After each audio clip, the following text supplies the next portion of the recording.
Welcome, ladies and gents, to another epic PWC review. I'm your host, your mother's favorite podcaster, Vaz, and I'm just gonna tell you straight up, I'm in my pajamas. I had just woken up. My hair is a mess because I do this for you guys. I've been awake since like 5 o'clock in the morning watching wrestling for you guys to bring you these kick-ass amazing reviews every single day. So excuse me for a second while I compose myself and just get into it. It was a fantastic debut show of AEW Rampage, and you know what? For the hype that the show produced and the excitement that came into it, it was a damn good show. I enjoyed it. There was not much to fault on the show. Maybe one or two things, but we'll get into that. But for now, remember to tell your friends, parents, grandparents, lovers, haters, whoever you like. Click on the subscribe, click on notify, leave your comments down below, and let me know what you think of the debut show of Rampage, AEW Rampage. But now let's get to our review and see exactly what happened. And instead of having this as a main event, we got Kenny Omega taking on Christian Cage for the Impact title. And I need to make a little correction from our AEW Dynamite review. I said it was for the AEW Championship. It was actually for the Impact Championship, not the AEW Championship. So yeah, Impact Championship on AEW Rampage. And listen, this was a fun match. Now, I enjoyed everything. Now, I'm not Kenny Omega's biggest fan. I acknowledge that he's a damn good wrestler. I acknowledge that he is fantastic in the ring. I don't like his mic work, but that's not for everybody's taste. Now, when you have someone as good as Kenny Omega is in the ring, and you put him against a veteran of the squared circle like Christian Cage, you know a slobber knocker of a match was going to take place. And you know what? Kudos to I need to give kudos to Taz and Chris Jericho specifically out of the four commentators, because they really put massive hype on this match. They made it sound a lot better. And you know what? Well done to Mark Henry. I think Mark Henry did a fantastic job on commentary throughout the night. Most consistent out of the four. We know Excalibur is good, but you know what I'm saying. As for the match itself, there was a point where we thought, Omega's probably going to win it again. He hit the V trigger, and I was like, yeah, it's game over. And then Christian kicked out, and I was like, what? We then tried to have Don Callis trying to interfere to help his client out. It backfired on him. We got the finisher on the steel chair, and we have a new Impact World Champion. And let this just sink in for you guys right now.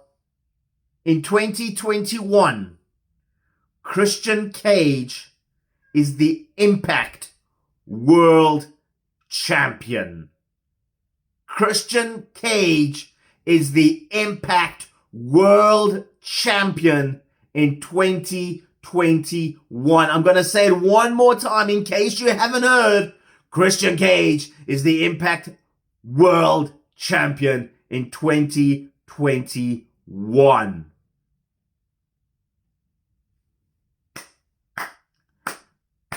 Our time machine works, baby.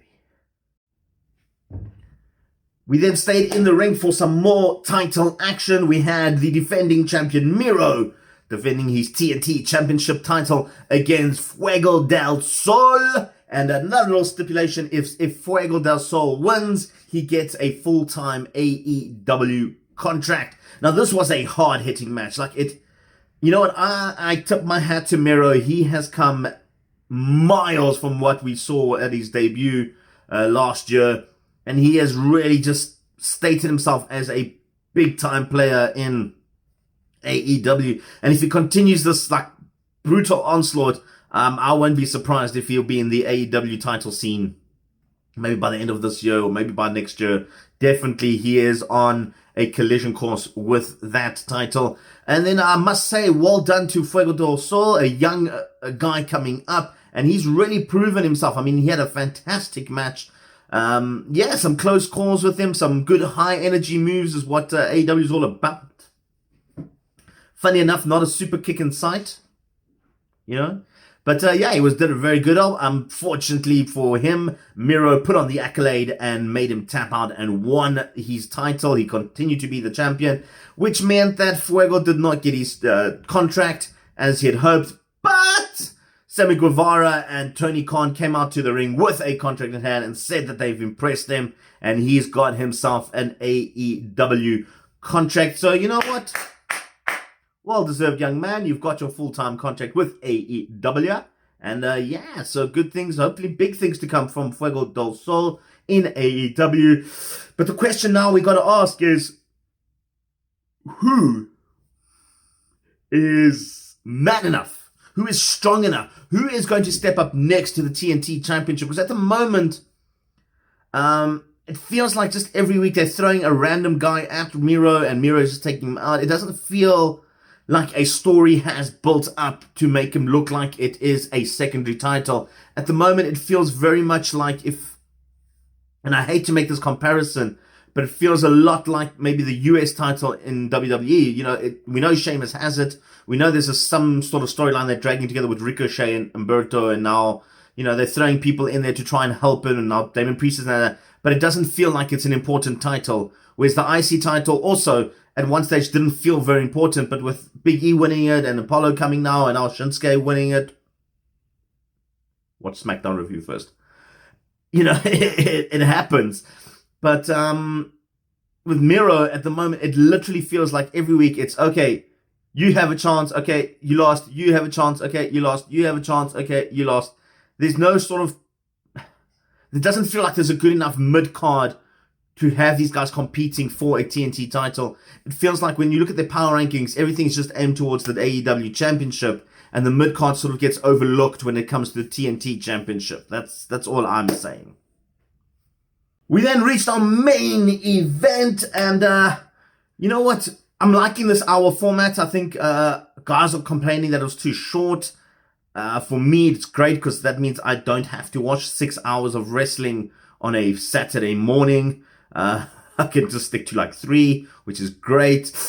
But you know what? They packed in a lot of story, a lot of stuff for Rampage, and I'm thankful for that because it makes it very difficult. Sorry, like I said, I'm still waking up. Sorry about that. It makes it very difficult for someone to do a review and try and remember 4 hours or 5 hours or 6 hours or 7 hours of wrestling. But when you have an hour show, it's great. It's to the point. 3 matches, done, dusted, great. As for the main event, I was very skeptical going into this one. Red Velvet hasn't had a lot of TV time on the main TV time. I'm going to consider Dark and Elevation as developmental. I don't consider them main roster. You know, but yeah, so Britt Baker and Red Velvet, it was a decent match actually, and you know what? I'm excited for Red Velvet's future. I think she's got a big part to play in AEW Women's Division. If to say that there isn't much happening, but yeah, I think I'm excited to see what happens. Britt Baker did pick up the victory again, retaining her title in probably what was one of the better performances from Britt. It feels almost like she has a lot more chemistry with Red Velvet than she's had with past opponents, you know, like nothing to take nothing away from Thunder Rosa match, but that was a good match. It just felt a little bit disjointed at times, where this one, it seems that Red Velvet and Britt were always on the same page. They always knew exactly what they wanted to do in the ring, and they told that story, and it was great. It was fantastic to watch, and a big thing about it, man. Okay, just before I carry on, just remember, guys, this is 6:30 in the morning. I'm recording this, all right? It's still dark outside. I've got a light that's helping me look pretty. So I'm tired, okay? I'm literally going to go sleep and then watch SmackDown. Well, not watch SmackDown, do the SmackDown review, because I watched SmackDown first, but anyway. Anyway, digressing. But yeah, so like I was saying, Britt Baker and Red Velvet were fantastic in the ring together. They were great. I'm hoping to get a bit more story out of this. I'm hoping that maybe Red Velvet has a claim for a rematch of some sort. I know AEW doesn't like doing rematches at all. Apparently, if you lose an opportunity, you lose, regardless of how you lost. Unless your name is the Young Bucks, then you get chances to fight back. I'm actually excited. I'm interested to see if Kenny Omega will get a title shot again for the Impact Championship, maybe at AEW All Out, or maybe that'll be Christian Cage versus Omega for the AEW Championship. So that will be interesting. I don't see them continuing this belt collective format for Kenny Omega. I don't think it's actually paid dividends for AEW. I think it's paid dividends for Kenny Omega, but I think AEW have fallen short because it makes it look like their title is sort of lost in the shuffle when you have the Impact, the AAAs, and all that sort of stuff. But anyway, we talking about the women's match, and I'm really hoping Red Velvet and Britt Baker get a second opportunity because I'm excited for Red Velvet. Yeah, she had that big match with Shaq and Cody back beginning of the year, and it was a great match to watch. And then, she sort of disappeared a lot from there, and a lot of the Nightmare family members have sort of disappeared since Brandy announced her pregnancy. They're not getting as much screen time, which is weird because there's some really good talent within the family.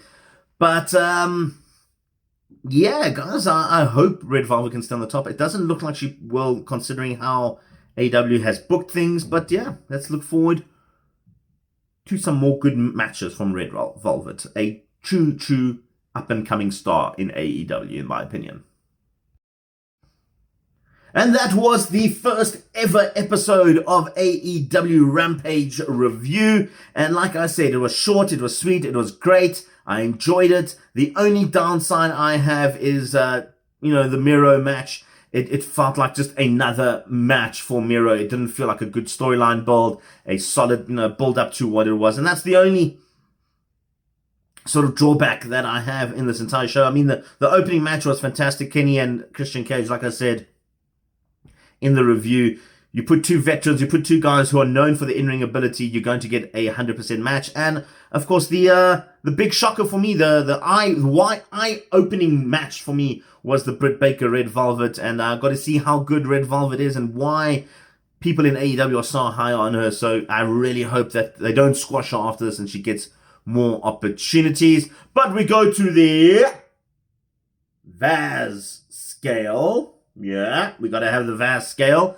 It doesn't matter what show it is. They all get rated by yours truly. And like I said, a great show. I love the fact that it was an hour long. It wasn't, over bloated with stupid promos and random stuff that we don't need to see like we get a lot on TV lately.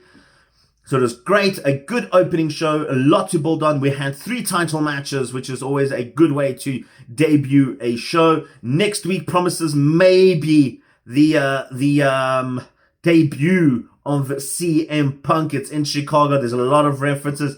I will piss myself laughing if he doesn't show up and shows up on WWE instead on SmackDown, because then I will really kill myself laughing, because AEW fans would have been told completely, but I don't think it'll happen. But anyway, it gets itself a huge, modest 8.